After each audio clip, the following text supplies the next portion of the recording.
I think that the saints created India and stories to teach man how to lead a good and correct life.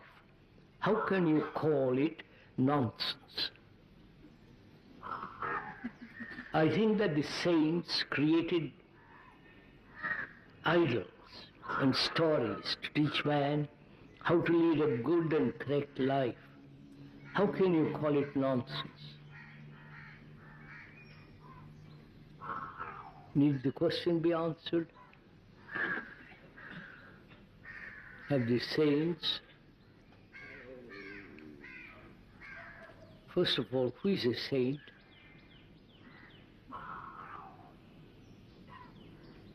The man who struggles to become something, right? The man who gives up the world, or really hasn't given up the world. The world is himself.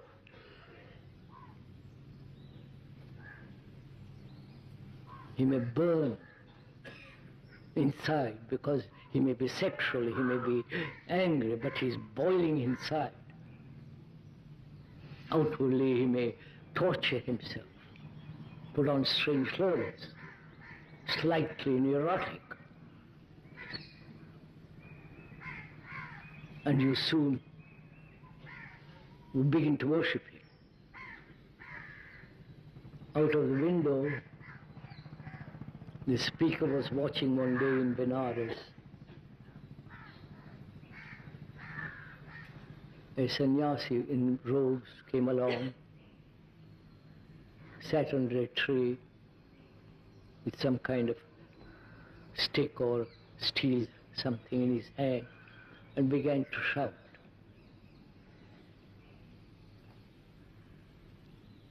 Nobody paid any attention to him.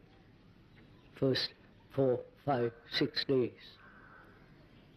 The speaker was watching all this from his window at Rajghat.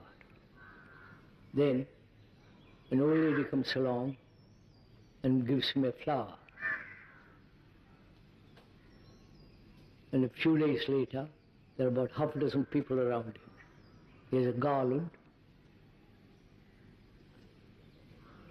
At the end of a fortnight, he became a saint.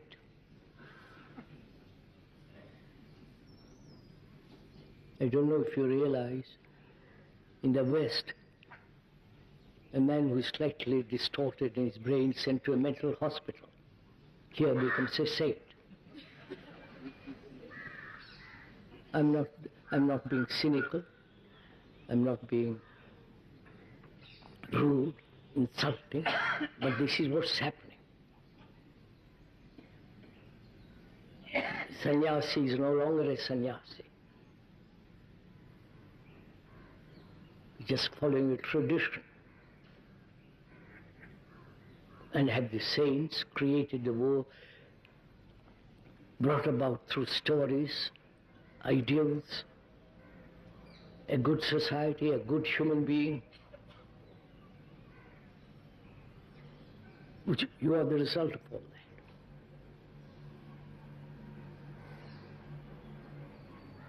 that. Are we good human beings? Good in the sense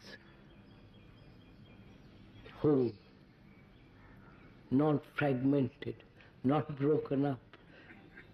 Whole, good means also holy. Not just good qualities, I don't mean that good behavior, good being kind, that's only part of it. Being good implies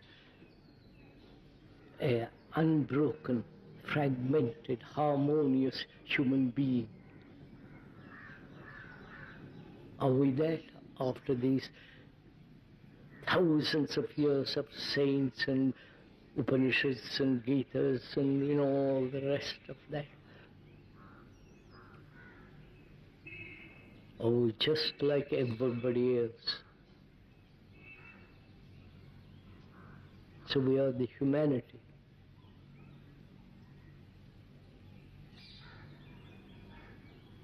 To be good is not to follow.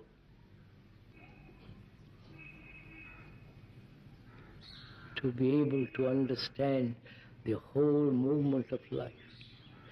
I must go on with this.